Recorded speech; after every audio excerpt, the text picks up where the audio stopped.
ఆకాశమందు సింహాసనాసీనుడైన దేవాది దేవునికి నా హృదయపూర్వక వందనములు, స్తుతులు, స్తోత్రములు సమర్పించుకుంటున్నాను. అందరికీ శుభోదయం.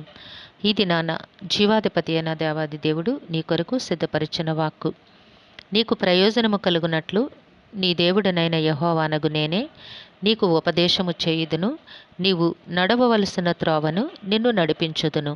దేవుని నామమునకు మహిమ కలుగునుగాక. ఈ మాటలు యెషయా గ్రంథము 48వ అధ్యాయము 17వ వచనములో వ్రాయబడి ఉన్నవండి. ప్రియమైన నేస్తమా, నీ దేవాది దేవుడు ఇది నాన్న నీ కొరకు సిద్ధపరిచిన వాక్కు ఏమిటి అనగా, నీకు ప్రయోజనము కలుగునట్లు నేను నీకు ఉపదేశము చేయుదును, నీవు నడువవలసిన త్రోవను నిన్ను నడిపించుదును.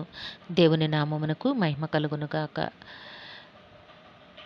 నీవు దేవుని క్రియలను గూర్చి ఆలోచించుట, ధ్యానించుట చాలా తక్కువ ప్రాముఖ్యతను ఇస్తూ ఉన్నావు. కానీ నీ దేవాది దేవుడు అనునిత్యము కూడా నిన్ను గూర్చి ఆలోచిస్తూ నీ క్షేమము కొరకు, నీ సంతోషము కొరకు, నీ నెమ్మది కొరకు ఆయన ప్రతి కార్యములను కూడా జరిగిస్తూ ఉన్నారు. నీకు అశాంతికరమైన ప్రతి సమస్యను దూరపరిచి నీకు శాంతినిచ్చి, సమాధానమునిచ్చి, నెమ్మదినిచ్చి ఆయన నిన్ను జీవింపచేస్తూ ఉన్నారు. దేవుడు వారికి ప్రయోజనకరంగా చేస్తున్నారు, లేదంటే దేవుడు అందరికీ మేలు చేస్తున్నారు కానీ నాకే చేయట్లేదు అని నీకు అనేక పర్యాయాలు అనిపిస్తుంది. ఎందుకంటే కష్టం వచ్చిన ప్రతిసారి కూడా అలానే అనిపిస్తుంది. కానీ దేవాది దేవుడు నీ ప్రయోజనం కొరకు ఈ భూమి మీద ఉన్న ప్రతి మనిషి కూడా కష్టముతోనూ, హింసలతోనూ, వేదనలతోనూ జీవించాలి అని దేవుడు కోరుకోవట్లేదు. ప్రతి మనిషి కూడా హాయిగా, ఆనందముగా దేవునిని ఘనపరుస్తూ సంతోషముగా బ్రతకాలి అని దేవుని ఆది సంకల్పమై ఉంది.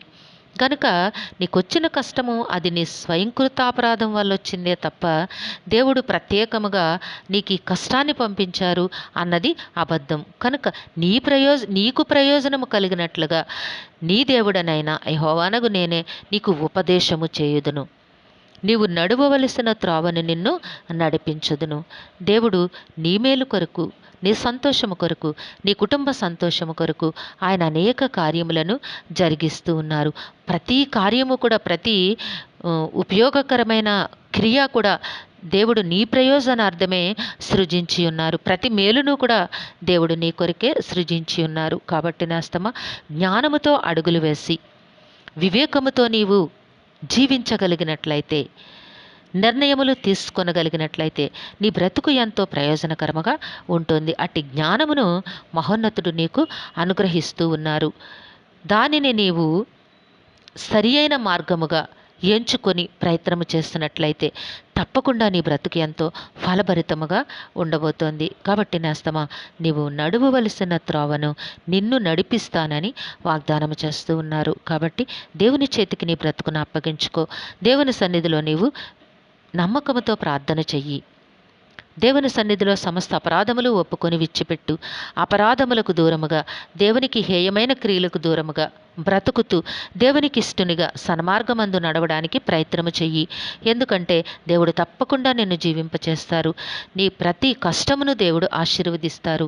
సమస్తమును నీకు మేలు కలుగునట్లుగా నీ ప్రయోజనార్థమై దేవుడు ఆశీర్వదిస్తానని వాగ్దానం చేస్తూ ఉన్నారు. కాబట్టి నేస్తమా, సమస్త విజయములైన సమస్యల నుంచి కూడా నీవు విడుదల పొందుట కొరకు దేవుని సన్నిధిలో ప్రార్థన చెయ్యి. దేవునికి నీ జీవితమును అప్పగించుకొని దేవుని చిత్తానుసారముగా జీవింప చేయమని వేడుకో. దేవుడు తప్పకుండా నీకు ఉన్నతమైన ఆశీర్వాదములు అనుగ్రహిస్తారు. దేవుడు నిన్ను దీవించి ఆశీర్వదించునుగాక. ప్రార్థన చేసుకుందాము. సింహాసనాసనుడైన తండ్రి, మీ ఘనమైన నామమునకు వందనములు. మీ బిడ్డకి మీరు ఇచ్చిన వాక్కును బట్టి స్తుతులు సమర్పించుకుంటున్నాం రక్షక. మీ బిడ్డ జీవితంలోనూ, కుటుంబంలోనూ కూడా నాయన మేలు కలుగునట్లుగా ప్రయోజనార్థమే మీ ఆలోచన జ్ఞానమునిచ్చి మీ పరిశుద్ధాత్మ శక్తి చేత నడిపించండి. ఈ దినము పుట్టినరోజు, వివాహ దిన మహోత్సవంలో జరుపుకొంచిన బిడ్డలందరికీ మీ ఆశీస్సులు, దీర్ఘాయుష్ను అనుగ్రహించండి నాయన. మా ప్రియులందరి కుటుంబములను మీ దివ్యాస్తములకు అప్పగించుకొంచున్నాము. అందరికీ సంపూర్ణమైన ఆరోగ్యమును, బలమును, శక్తిని, దీర్ఘాయుష్ను ప్రసాదించి కుటుంబాల్లో ఉన్న ఉన్న సమస్త విధములైన సమస్యల నుంచి విడుదల కలుగచేయండి నాయన. మీ శాంతి, సమాధానము, నెమ్మదిని అనుగ్రహించండి దేవా. మీ పాదములు బట్టి ప్రాధేయపడుచున్నాము. అనారోగ్యముల నుంచి విడుదల కలుగచేయండి. ఆర్థిక ఇబ్బందుల నుంచి విడుదల కలుగచేయండి. ఆశతో మీ తట్టు ఎదురు చూస్తున్న ప్రతి బిడ్డ జీవితంలోనూ కూడా తప్పక నాయన మీ ఆశీర్వాదమును అనుగ్రహించి మీ కృపలో జీవింపచేయమని సమస్తమును మీ దివ్య హస్తములకు అప్పగించుకుంటూ ఈ ప్రార్థన మా రక్షకుడును మీ ప్రియ కుమారుడైన యేసుక్రీస్తు వారి అతి శ్రేష్టమైన నామమున అడిగి వేడుకొనుచున్నాము తండ్రి. ఆమెన్. జీవాధిపతి అనే దేవుడు మీ కుటుంబ జీవితంలో ఉన్నతమైన ఆశీర్వాదములు అనుగ్రహించి మిమ్మును ఆయన నామ మహిమ కొరకు జీవింపచేయునుగాక. Amen, amen, amen.